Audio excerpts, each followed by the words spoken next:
भारत सोने की चिड़िया कहलाने वाली धरती, जहाँ नदियाँ ऐसे बहती थीं जैसे सोना पिघल रहा हो, जहाँ खेतों में अनाज नहीं अमीरी की खुशबू उगती थी। और यही वो धरती थी जिसने सदियों से विदेशी शासकों को अपनी ओर खींचा। लेकिन सवाल ये है, मुगल भारत क्यों आए थे? सिर्फ लूटने के लिए या कुछ और वजह थी? तो जानिए इस वीडियो में पूरी कहानी। तो वीडियो के अंत तक बने रहिए।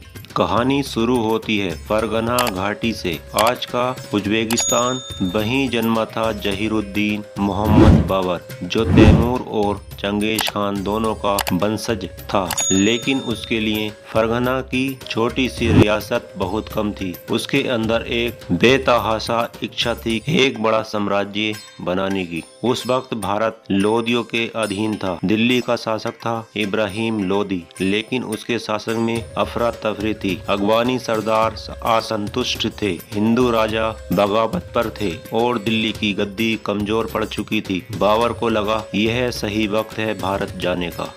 साल था 1526। बाबर 12,000 सैनिकों के साथ भारत आया, जबकि इब्राहिम लोदी के पास थे करीब 1 लाख सिपाही। लेकिन बाबर के पास था आधुनिक तोपखाना जो भारत ने पहले कभी नहीं देखा था। और बस पानीपत की धरती पर एक नया युग की शुरुआत हुई। बाबर ने इब्राहिम लोदी को हरा दिया और दिल्ली पर कब्जा कर लिया, और इसी जीत ने मुगल साम्राज्य की नींव रखी। मुगल एम्पायर इन इंडिया की शुरुआत यहीं से हुई।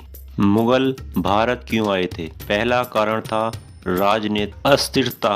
उस समय भारत कोई एक मजबूत सत्ता नहीं थी। दिल्ली की गद्दी बार बार हाथ बदल रही थी। मुगलों को लगा यह मौका है सत्ता पर कब्जा करने का।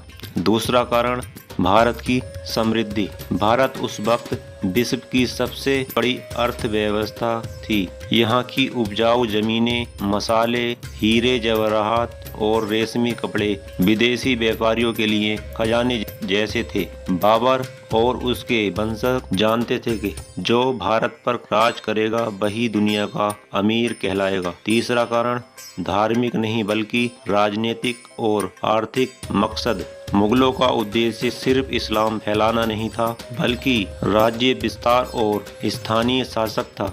इसलिए बाबर के बाद हुमायूं, अकबर, जहांगीर, शाहजहां और औरंगजेब सभी ने अपना घर बनाया था।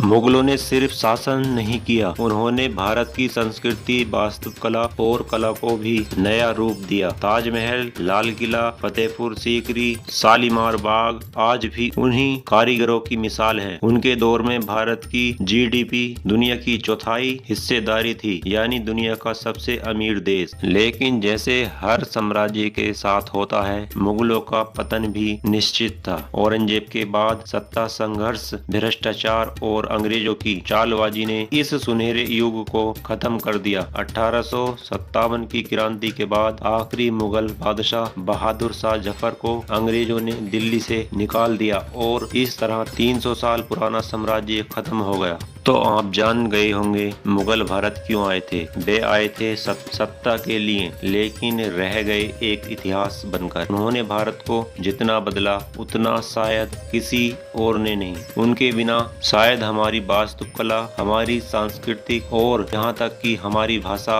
उर्दू भी वैसी नहीं होती। आज भी भारत की मिट्टी में मुगलों की छाप है, कहीं लाल किले के गुम्बदों में तो कहीं अकबर के शासन की कहानी में। तो दोस्तों, इतिहास सिर्फ याद रखने के लिए नहीं, समझने के लिए भी होता है। तो दोस्तों, हमारी वीडियो कैसी लगी आप कमेंट बॉक्स में जरूर बताएं। जय हिंद।